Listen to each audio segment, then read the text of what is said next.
اعلان بالفور 1917 یہودی آباد ہونے شروع ہو گئے، اور اصل میں اسی کے لیے خلافت کو منسوخ کرایا گیا۔ سلطان عبد الحمید، اگرچہ یہ ترکی خلافت جو ہے برد بیمار کمزور، پھر بھی وہ مسلمانوں والا جذبہ اتنا تھا، انہیں بڑی سے بڑی رشوت پیش کی گئی تھی۔ ظاہر بات ہے یہودیوں سے بڑھ کر رشوت دینے والا کون ہو سکتا، جن کے ہاں ایسے بینکر ہوں جو 40 بلین ڈالر کا ایک چیک لکھ سکے۔ پھر یہ کہ ان پر سیاسی دباؤ بہت ڈالا گیا۔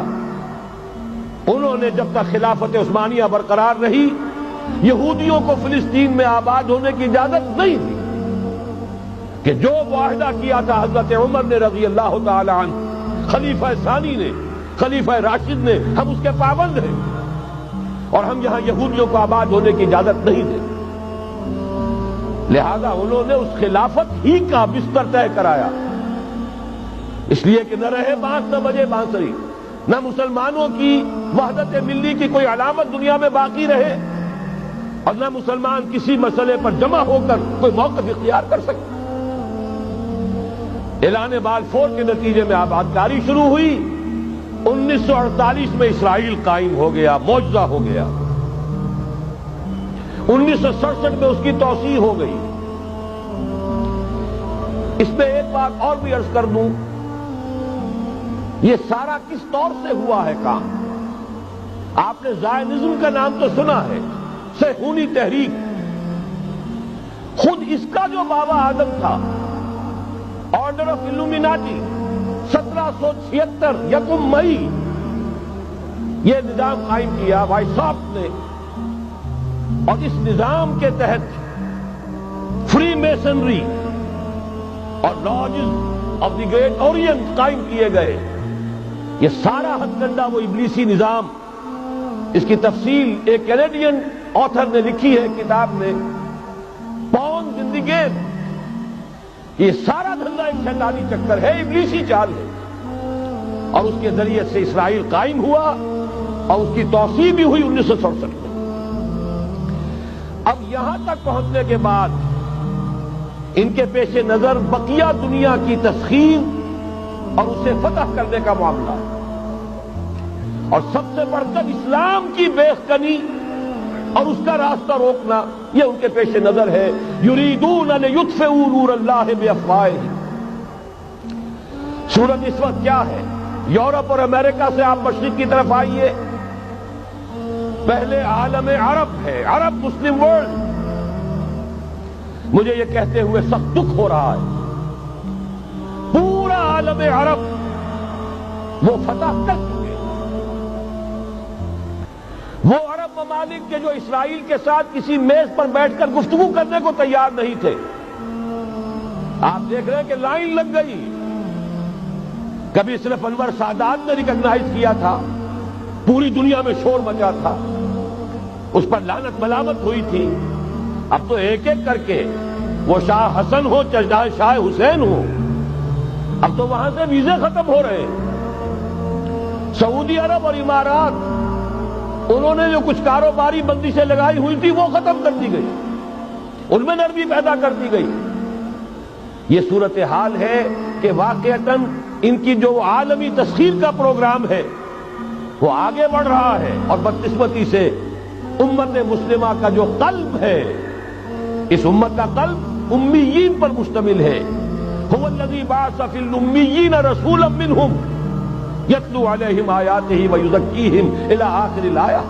حضور بھی امی تھے، انہی میں سے تھے صلی اللہ علیہ وسلم، لیکن آج وہ قلب جو ہے عالم اسلام کا، وہ یہودیوں کے شکنجے میں کسا جا چکا ہے۔ اکثر وہاں کے جو حکمران ہیں، امریکہ کے ایجنٹ ہیں، اسٹوڈنٹس۔ یہ حالات جہاں تک عالم عرب کا تعلق ہے، تلخ حقائق ہیں جو بیان کر رہا ہوں، اس لیے کہ آپ کے سامنے رہنا چاہیے۔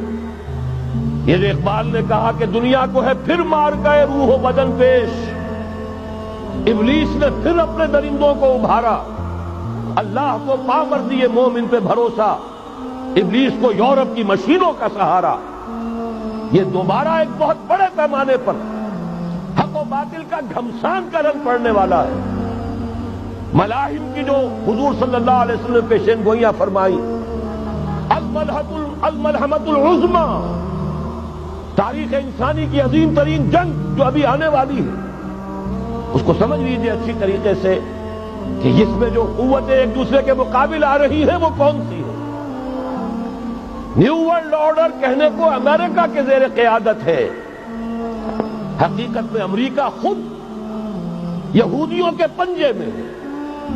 یہ وہی ابلیسی طاقت ہے جو آگے بڑھ رہی ہے۔ عالم عرب کو فتح کرنے کے بعد اب ان کے پاس اگلا عالم اسلام کا حصہ ہے، غیر عرب مسلم ورلڈ۔ ایران ہے، اس کے شمال مشرق میں ترکستان ہے، روسی اور چینی، مشرق میں افغانستان ہے، پاکستان ہے۔ یہ ایک بہت بڑا سالڈ بلاک ہے۔ اس کے بعد اگرچہ ہندوستان آتا ہے، بھارت، ظاہر بات ہے کہ وہاں مسلمان اقلیت میں ہیں سوائے کشمیر کے، لیکن یہ نوٹ کیجئے کہ وہاں بھی کم سے کم 15-18 کروڑ مسلمان موجود ہیں۔ آج بھی دنیا کا سب سے بڑا ملک جس میں مسلمانوں کی تعداد اور جن کی نفری سب سے بڑھ کر ہے وہ بھارت۔ اس کے بعد پھر انڈونیشیا، ملائیشیا ہے، اس سے آگے ہے پھر فار ایسٹ، ابھی انہیں فتح کرنا ہے۔ نیو ورلڈ آرڈر کا یوں سمجھیے کہ ابھی یہ ہارڈ نٹ ٹو کریک، ابھی ایک لوہے کا چنا ہے چائنا کی شکل میں موجود۔ اور مجھے یاد آ رہا ہے ڈی گال کے الفاظ بہت سے لوگوں نے سنے ہوں گے، اس نے کہا تھا کہ ہم نے خام خواہ روس کو اپنا دشمن بنا لیا ہے، وہ تو ہمارا بھائی ہے، وائٹ ریسس، وہ تو بنیادی طور پر یورپین قوم ہے۔